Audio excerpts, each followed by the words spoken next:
बिस्मिल्लाहिर्रहमानिर्रहीम। अस्सलाम वालेकुम। प्यारे बच्चों, आज हम उर्दू अदब में अपने नए उन्वान लेकर आए हैं, डिस्ट्रिक्ट बोर्ड की डिस्पेंसरी।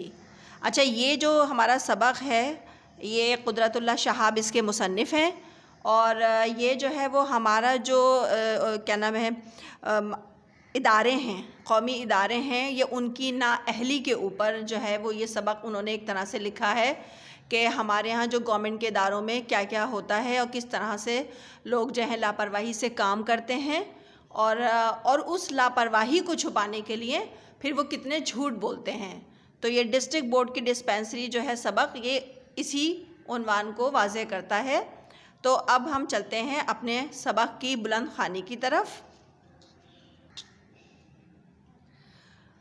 कुदरतुल्लाह शहाब।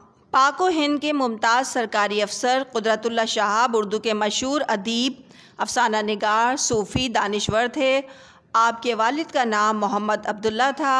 आपने आज़ाद कश्मीर में सेक्रेटरी जनरल और झंग में डिप्टी कमिश्नर के ओहदों पर काम किया। आप पाकिस्तान के गवर्नर जनरल ग़ुलाम मोहम्मद, सदर इस्कंदर मिर्ज़ा और सदर मोहम्मद अयूब ख़ान के साथ बतौर प्राइवेट सेक्रेटरी रहे। हॉलैंड में पाकिस्तान के सफ़ीर भी रहे। पाकिस्तान की अदबी तंजीम राइटर्स गिल्ड के बानी और अंजुमन तरक्की उर्दू पाकिस्तान के एजाज़ी सदर भी रहे। शहाबनामा आपकी आप बीती है जिसमें अपने बचपन, जवानी और बुढ़ापे का अहवाल बयान किया है। आप बीती कहते हैं ऐसी कहानी को जो कि इंसान के ख़ुद के अपने ऊपर गुज़री हो या बीती हो। कौमी खिदमात के एतराफ़ में हुकूमत पाकिस्तान ने आपको सितारे पाकिस्तान के तमग़े से नवाजा। आपकी दीगर तसनीफ़ात में या खुदा, नफसाने, माजी और सुर्ख फ़ीता मकबूल किताबें हैं। ये तो था तारुफ़ मुसन्निफ़ का। अब हम चलते हैं अपने सबक की बुलंद खानी की तरफ, सफ़ा नंबर 91 पे। डिस्ट्रिक्ट बोर्ड की डिस्पेंसरी। एक दफ़ा मैं एक तवील दौरे से वापस आ रहा था। एक पुरफ़िज़ा मुकाम पर डिस्ट्रिक्ट बोर्ड का डाक बंगला नज़र आया। जी चाहा कि घंटा 2 घंटा यहाँ क़याम किया जाए।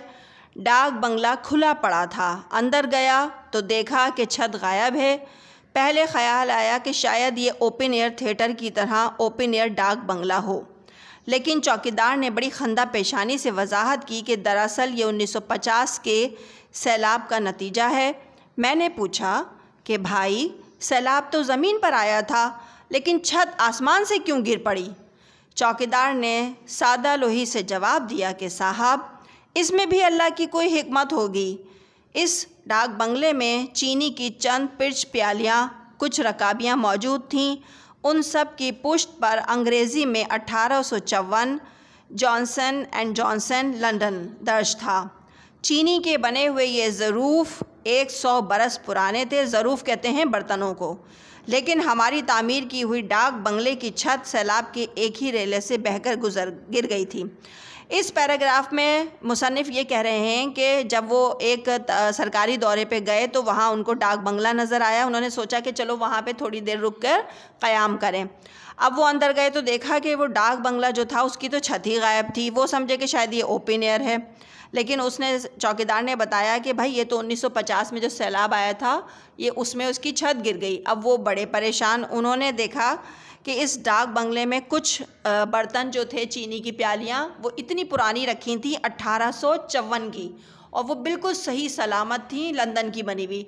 तो उन्होंने सोचा कि ये इतने पुराने 100 साल पुराने बर्तन तो सही सलामत हैं, और जो हमारे डाक बंगले की छत जो कि अभी बनाई गई थी उसमें यानी कि इतनी वो ख़राब उसकी बनाई गई थी मटेरियल की या क्वालिटी की कि वो गिर गई, वो एक ही सैलाब में बह गई।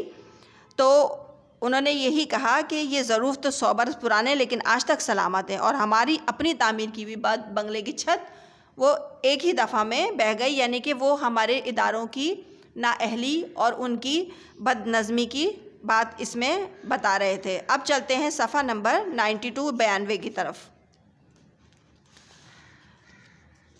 डाक बंगले की रियायत से मुझे डिस्ट्रिक्ट बोर्ड की डिस्पेंसरी याद आ गई जो एक नहायत दूर अफ्तादा गाँव में वाक़ है। यानी कि उनको इस बंगले को देखकर एक डिस्पेंसरी याद आ गई जो कि एक गांव में वाक़ थी। वो बग़ैर इत्तला दिए दूर दराज देहात में अकेले फ़ौरन पहुंच जाते थे और उनको इस चीज़ का शौक़ था।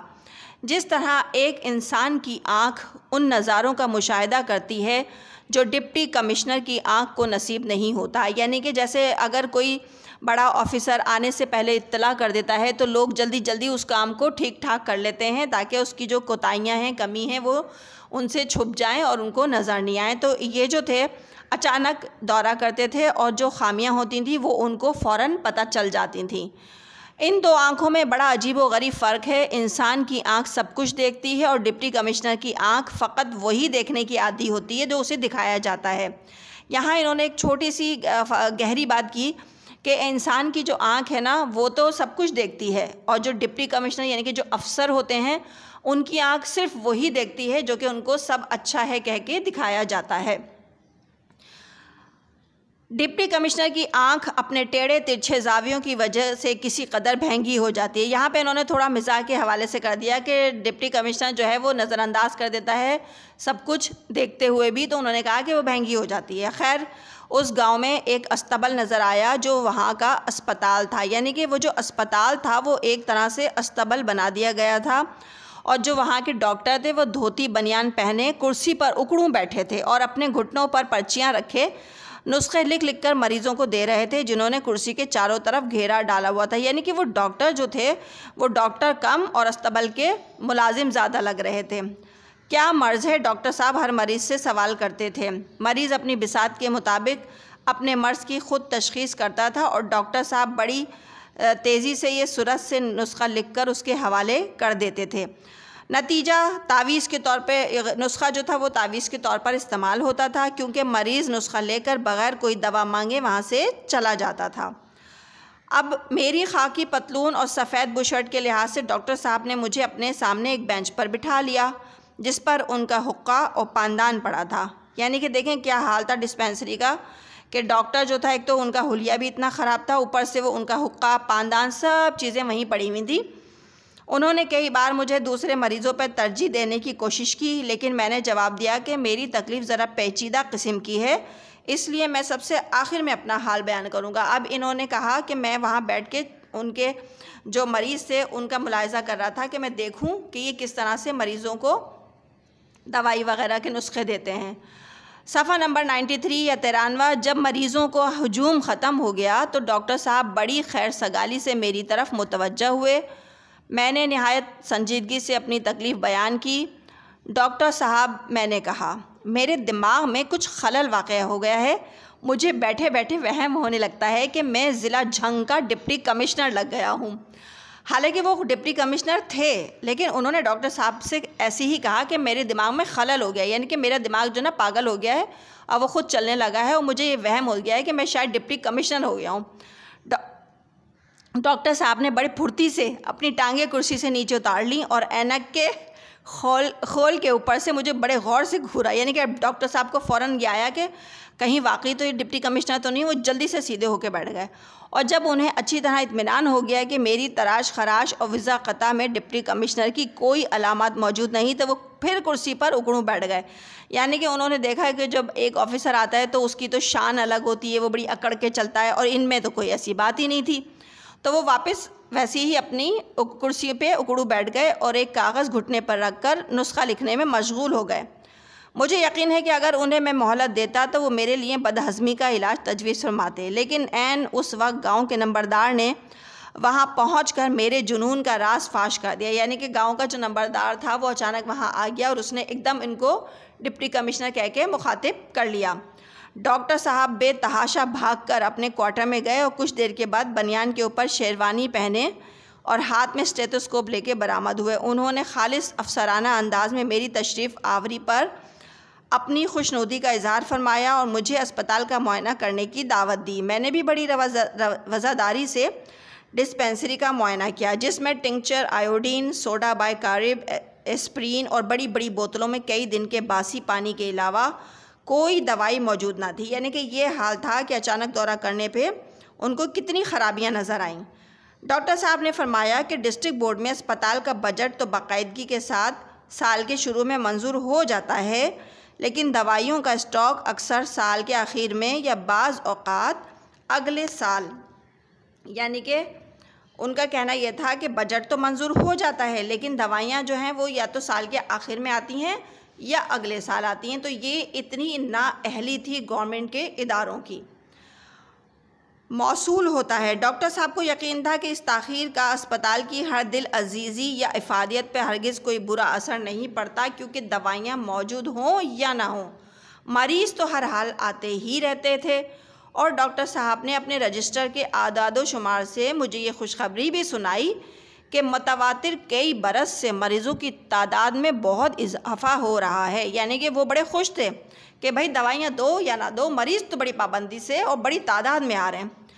डॉक्टर साहब इस मकाम पर पूरे 9 बरस से मसीहाई फरमा रहे थे, यानी कि 9 साल से वो वहाँ डॉक्टर थे और उन्हें फ़ख्र था कि इस दौरान मलेरिया के मरीज़ों में 75%, पेचिश के मरीज़ों में 50% और ख़ारिश के अमराज में 45% का इजाफ़ा हो गया। डिस्पेंसरी का आखिरी मुआयना 1931 में हुआ था। डॉक्टर साहब ने मुझे अस्पताल का इंडोर वार्ड भी दिखाया जिसमें ग़ालिबन उनकी भैंसें बांधी जाती थी, क्योंकि एक कोने में ताज़ा गोबर के निशान थे जिन्हें अभी अभी साफ़ किया गया था। मुआयने के बाद डॉक्टर साहब ने मुझे विज़िटर बुक पेश की कि मैं इसमें अपनी राय का इजहार करूं। मैंने फिलबदिया अर्ज़ किया, दुनियाए तिब में ये अस्पताल संगे मील की हैसियत रखता है। यहाँ पर दवाइयों की जगह नुस्खों से इलाज किया जाता है। मरीज़ों की तादाद रोज़ बरोज़ बढ़ती तरक्की पर है, यानी कि बढ़ रही है। अस्पताल में दाखिल होने वाले मरीज़ों के लिए भैंस के खालिश दूध का खातिर ख्वाह इंतज़ाम है, क्योंकि वहाँ पे वार्ड में भैंस बांधने का अच्छा बंदोबस्त है। गोबर भी वक्त पर उठाया जाता है और मक्खियों की आमदोरफ्त पर कोई ख़ास पाबंदी आयद नहीं है। चंद माह बाद जब मैं दोबारा उसी डिस्पेंसरी को देखने गया तो वार्ड में डॉक्टर साहब की भैंस तो बदस्तूर बंधी हुई थी, लेकिन विज़िटर बुक के जिस वर्क पे मैंने पहले मुआयने की राय दर्ज थी वो गायब था। ये जो सबक है शहाबनामा से माखूज़ है, यानी कि इस सबक में मुसन्निफ़ ये बताने की कोशिश कर रहे हैं कि जो गवर्नमेंट के इदारे हैं उनका इतना बुरा हाल है कि हर कोई जो है वो अपनी नाअहली छुपाने के लिए वो जो है झूठ लिखता है, झूठ बातें करता है। और जो इन्होंने सच विज़िटर बुक में बिल्कुल सच लिखा था और जब ये फिर गए तो वो पेज जो था वो फट चुका था, वो गायब हो चुका था। और ये सब मिले, पूरा जो इनका इंतज़ाम होता है वो आपस की मिली भगत से सारा ख़राब चल रहा होता है। और जब कोई ऑफिसर आता है तो उसको सब अच्छा है कह के रिपोर्ट दे दी जाती है। तो चलें अब हम अपने सबक की मश्क की तरफ चलते हैं। सबसे पहले आप अपनी उर्दू अदब की कॉपी में चैप्टर का नाम या सबक का नाम लिखेंगे डिस्ट्रिक्ट बोर्ड की डिस्पेंसरी, मुसन्निफ़ कुदरतुल्लाह शहाब।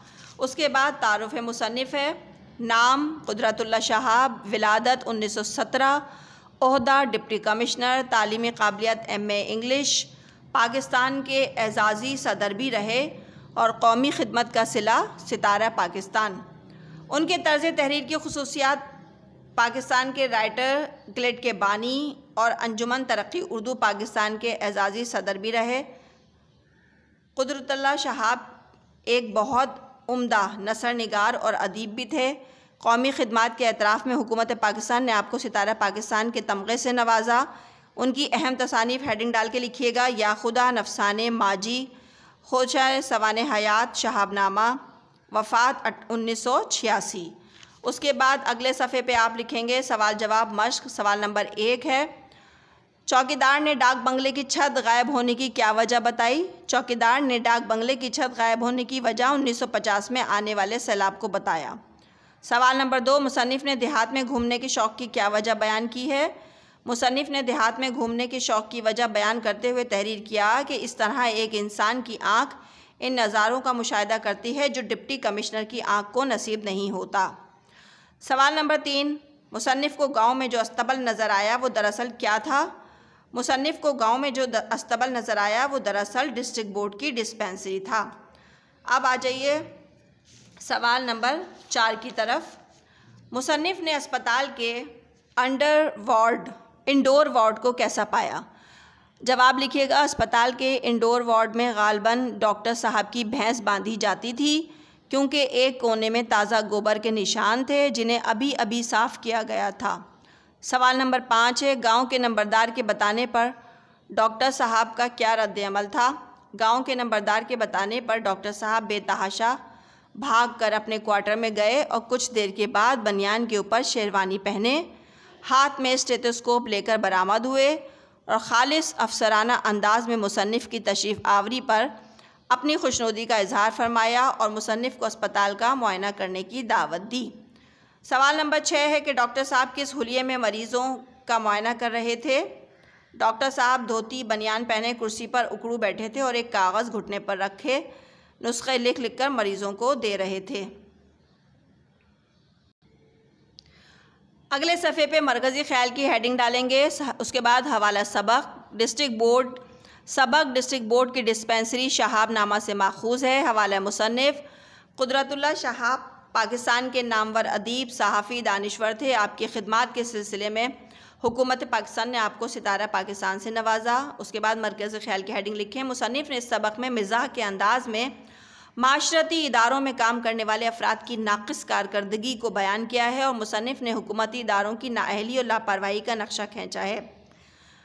शेर इसमें हम लिखेंगे कि छुपा ले मुझसे ये मंज़र खुदाया, मैं इस दीदावरी से बाज आया। मुसन्निफ़ ने इन मसाइल और ख़ामियों का जिक्र किया है जो अफराद या इदारों की गफलत की वजह से दूर अफ्ताद इलाक़ों में बसने वाले लोगों को खुसूसन भुगतनी पड़ती हैं, जिसकी जो ज़िम्मेदारी है वो इससे गाफिल है। माशरे में झूठ, चोर बाज़ारी का माहौल गर्म है। बेईमानी, बददियानती, लापरवाही से काम करना लोगों का अंदाज़ बन गया है। इसलिए दूर अफ्ताद इलाक़े जहाँ हुकूमती इदारों की तवज्जो नहीं है, इनकी कारकर्दगी नाक़िस और ज़िम्मेदार अफराद अमूमन नाअहल होते हैं। उसके बाद आप जुमले की तशरीह करेंगे। जुमला आप इस तरह लिखेंगे कि इस तरह एक इंसान की आँख उन नज़ारों का मुशाहिदा करती है जो डिप्टी कमिश्नर की आँख को नसीब नहीं होता। इसके बाद उसमें आप हवाला सबक लिखेंगे कि दिया गया जुमला सबक डिस्ट्रिक्ट बोर्ड की डिस्पेंसरी से लिया गया है जो शहाबनामा से माखूज़ है। हवाला मुसन्निफ़ लिखेंगे छोटा सा। कुदरतुल्लाह शहाब पाकिस्तान के नामवर अदीब, शायर, सहाफ़ी, दानिश्वर थे। कौमी खिदमात के सिलसिले में हुकूमत पाकिस्तान ने आपको सितारा पाकिस्तान से नवाजा।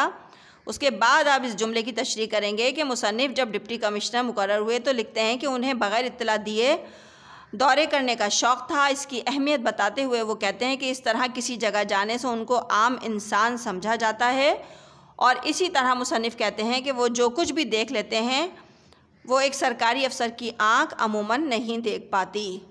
जुमला नंबर 2, चौकीदार ने सादा लोही से जवाब दिया कि साहब इसमें भी अल्लाह ताला की कोई हिकमत होगी।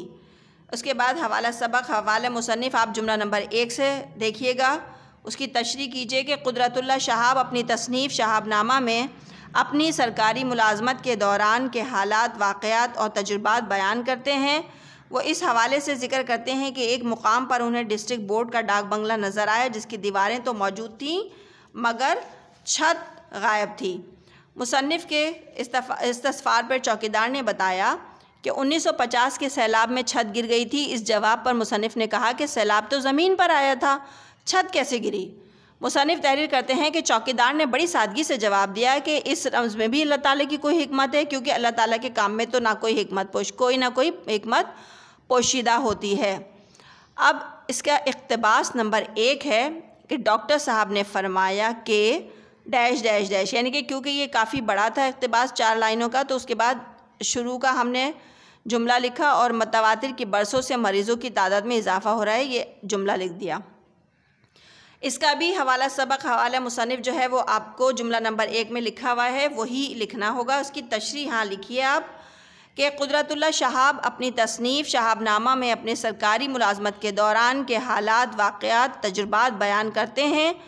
इस इक़्तिबास में भी मुसन्निफ़ का तंज़िया अंदाज़ कायम है और डॉक्टर साहब की ज़बानी डिस्ट्रिक्ट बोर्ड के अफसरान के बारे में बयान करते हैं कि डिस्ट्रिक्ट बोर्ड में डिस्पेंसरी के लिए हर साल बाकायदगी से बजट मंजूर होता है, मगर दवाओं का स्टॉक साल के आखिर में ये अगले साल आता है। डॉक्टर साहब मुसन्निफ़ के सामने, जो कि ज़िला के डिप्टी कमिश्नर हैं, डिस्ट्रिक्ट बोर्ड की नाक़िस कारकर्दगी पर पर्दा डालते हुए कहते हैं कि दवाओं के स्टॉक की ताख़ीर से आने के बावजूद अस्पताल जो है वो बहुत मशहूर है, इसकी अफादियत में कोई कमी नहीं, मरीज़ हर सूरत आते हैं चाहे दवाएँ मौजूद हों या ना हों। डॉक्टर साहब अपने आदाद व शुमार की मदद से बताते हैं कि मुतवातिर कई सालों से मरीज़ों में इजाफ़ा हो रहा है और यहाँ भी मुसन्निफ़ तंज़िया अंदाज में क़ारीन को बताते हैं कि इन डॉक्टर साहब ने यह नहीं सोचा कि मरीज़ों की बढ़ती हुई तादाद इनकी काबिलियत या अस्पताल की शोहरत नहीं बल्कि इनकी नाक़िस कारकर्दगी की अक्कासी करती है। उसके बाद आप इस सबक का ख़ुलासा अगले सफ़े पे हेडिंग डाल के लिखेंगे। मुसन्निफ़ सरकारी अफसर थे, बयान करते हैं कि एक मुकाम पर डिस्ट्रिक्ट बोर्ड का डाक बंगला नज़र आया। डाक बंगला खुला था, छत गायब थी। चौकीदार ने बताया कि छत सैलाब से गिरी है। वहाँ मुसन्निफ़ 100 साल पुराने चीनी के बर्तन देखता है जो लंदन के बने हुए थे, तो वो सोचता है कि हमारी तो तामीर की हुई डाक बंगले की छत सैलाब के एक ही झटके में बह गई, मगर चीनी के बर्तन अब तक मौजूद हैं। डाक बंगले की रियायत से मुसन्निफ़ को दूर अफ्ताद गाँव में डिस्ट्रिक्ट बोर्ड की डिस्पेंसरी याद आई। मुसन्निफ़ बग़ैर इत्तला दिए इस डिस्पेंसरी का दौरा करने पहुँच गए। सबक में मुसन्निफ़ को अस्पताल एक अस्तबल की तरह नज़र आया। डॉक्टर साहब धोती बनियान में मलबूस कुर्सी पर उकड़ू बैठे मरीज़ों का इलाज कर रहे थे। मरीज़ नुस्खा लेकर चले जाते, दवा नहीं मांगते थे। मुसन्निफ़ ख़ुद तो नहीं बताते, मगर गांव के नंबरदार के आने से डॉक्टर को मालूम हो जाता है कि मुसन्निफ़ ज़िला झंग के डिप्टी कमिश्नर हैं। डॉक्टर इन्हें डिस्पेंसरी का दौरा कराते हैं, जहां सिवाय 2-3 दवाइयों बासी पानी के कुछ नहीं था। मालूम हुआ कि डिस्ट्रिक्ट बोर्ड हर साल बाकायदगी से डिस्पेंसरी का बजट मंजूर करती है, मगर दवाइयाँ साल के आखिर या अगले साल आती हैं। डॉक्टर ने यह भी बताया कि मरीज़ों की तादाद में हर साल इजाफा होता है। अस्पताल में एक जगह डॉक्टर साहब ने अपनी भैंस भी बांधी हुई थी, जो कि मुसन्निफ़ को दौरा कराने से पहले हटा दी गई थी, मगर गोबर के ताज़ा निशान मौजूद थे। मुआयने के बाद मुसन्निफ़ ने विज़िटर बुक में तंज़िया अंदाज में अपनी राय का इजहार किया और जब वो चंद साल के बाद दोबारा इस डिस्पेंसरी के दौरे पे गए तो डॉक्टर साहब की भैंस तो बदस्तूर बंधी हुई थी, मगर विज़िटर बुक में मुसन्निफ़ के पहले दौरे की राय का सफ़ा गायब था।